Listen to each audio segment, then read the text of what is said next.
How's it going, guys? We're back with another wonderful episode on the Netherlands.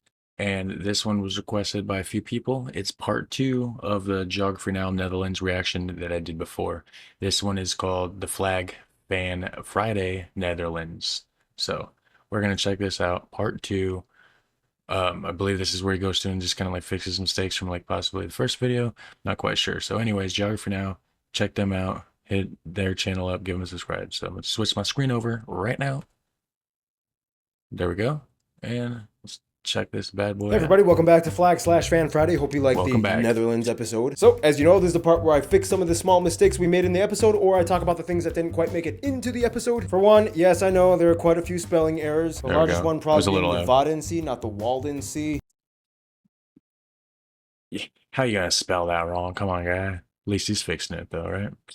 Fix your mistakes, guys. Honestly, I have no idea why I got that wrong. Sorry. I accidentally used the picture of the king and Sloppy his mom, research. not his wife. What I meant to say is the Netherlands is the most densely packed Hey, you got what? The king and his mom. Hold on.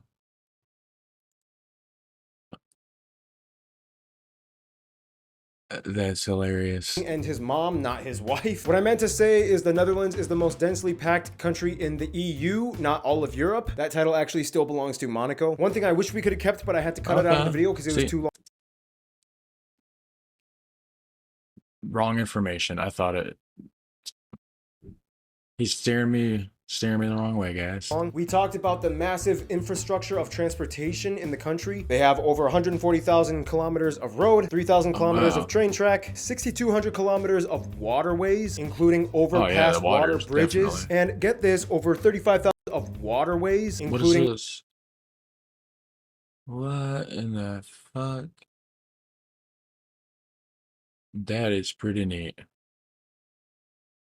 That's really cool. overpass water bridges, and get this, over 35,000 kilometers of bicycle paths. Over a third of the country claims that the bicycle is their main form of transportation on a daily basis. And speaking of which, KLM is the world's oldest national airline, and they supposedly have the oldest national anthem. I also forgot to mention that there are three recognized minority languages. They are Dutch, Low Saxon, Limburgish, and Gronings. I accidentally said that Papiamento was a Dutch Creole. It's actually more of like a Portuguese Creole with some Dutch influence. Apparently, April Fool's Day was started here because of the war stuff. I also wanted to talk about the relationship they had with Japan. It's weird. You guys started April Fools?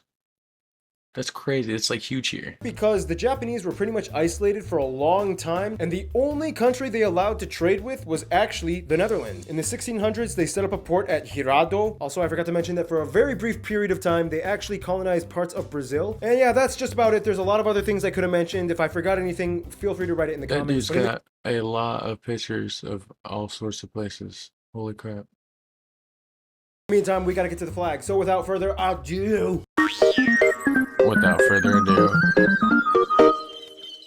This is gonna be my last video before I take a little break. We are actually going to go to the Netherlands. Fun fact, in every episode, I try to wear at least one color that you can find on the flag of the country. This was the first time I wore a color that was not found on the flag, only because it's orange though. Orange is their thing, I think. orange is the national color of the Netherlands, although technically you can kind of like put orange on the flag. And speaking of the flag is a horizontal tricolor of red, white, and blue. Now here's where things get a little confusing. The stripes in themselves kind of don't have direct meanings, but are rather derived from historical incidences that played a role in the country. During the Middle Ages, it is said that the colors were inspired from a mix between the colors for the Bavarian coat of arms and the Count of Holland. After the Dutch revolt against the Spanish, led by Prince William of Orange, the first prince's flag was used with orange on the top instead of red. It wasn't until the 1500s and early 1600s that red replaced orange, and there are many theories as to why, but many might say that over time, orange dye would fade into red, which meant red was just easier to use. Nonetheless, for the longest time, they were both used simultaneously. It wasn't until 1937 that Queen Wilhelmina issued by royal decree that it would stay red, white, and blue. However, on the King's Day, they fly a regular flag with an orange pennant, honoring the royal family and the orange color that represents their household. Keep in mind, there's a lot of other stuff that goes into this, like there was that whole Batavian Republic thing during the Napoleon years. You know, prior to that, they were under the House of Burgundy with the St. Andrew's Cross, blah, blah, blah, blah, blah. Now, what's also interesting is that, as we mentioned, the Kingdom of the Netherlands is made up of 4 countries, 3 constituent ones.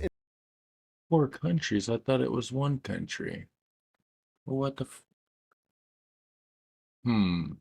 in the Caribbean, as well as 3 other municipalities. Each one of these has their own flag. We don't have time to explain about each one, but basically they each tell a story of history and culture. Okay. And at one point they were collectively called the Netherlands Antilles. They use this flag with 6 stars. And yeah, lots of interesting history and stuff that goes into this. And with that being said, it is now time for the coat of arms. The coat of arms comes in 3 variations: the greater royal version, the middle state version, and the simplified lesser version. Each one can be found within the higher leveled coat of arms. In this one, we'll discuss the middle state version. Basically, it's a shield with a crowned and armed lion holding a sword and 7 arrows, symbolizing the 7 provinces of the Union of Utrecht. On top lies the royal crown, supported on each side by 2 other lions, all on top of a banner reading in French, surprisingly, Je maintiendrai, or I shall maintain. The reason why it's in French is because it was the motto of the princedom of Chalon, or Orange, and when William of Orange inherited the title when he became ruler, he just kind of kept it. Plus, French was widely used as a lingua franca at the time, so it wasn't uncommon to see it used in many non-French native areas. And prior to this, they had a few other coat of arms. They were basically the same thing, just drawn a little different. Also, you might see this image. It is basically the royal family flag, or the royal...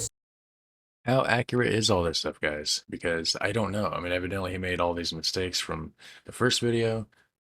I believed him. I didn't have a reason not to. And, you know, so it's like, shit. What else is up?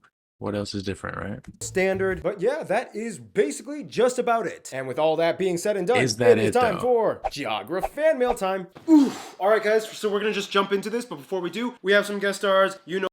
What is this fan? Know them. They were in the episode. Ken and Keith. What's up? By the way, guys, we are going to Europe in March. So if you'd like to meet us in Norway, Netherlands, Belgium, Luxembourg, and France. That's crazy. I would love, man. Uh-oh. I'm changing my volume. Not the... No. I was trying to go so guys, as you know, we always start off with postcards. Marion sent us postcards from Paraguay. Well, I'm going to get back to the content. City. There is no stamp there. It's sent to us these days. From Hadrian. So construct chocolate with... Where's the actual... Wow. Oh, is that it? That is it. Pad, and if you don't win, you can get these off of geographynow.com. There you're gonna make direct eye contact with me now. Over here, my screen ain't working on me. Anyways, there you have it. So that was the second part to the Geography Now Netherlands Flag Fan Friday. So if you enjoyed that, hit the subscribe. I actually have a thing right here. So look at that and hit subscribe. All right, take it easy.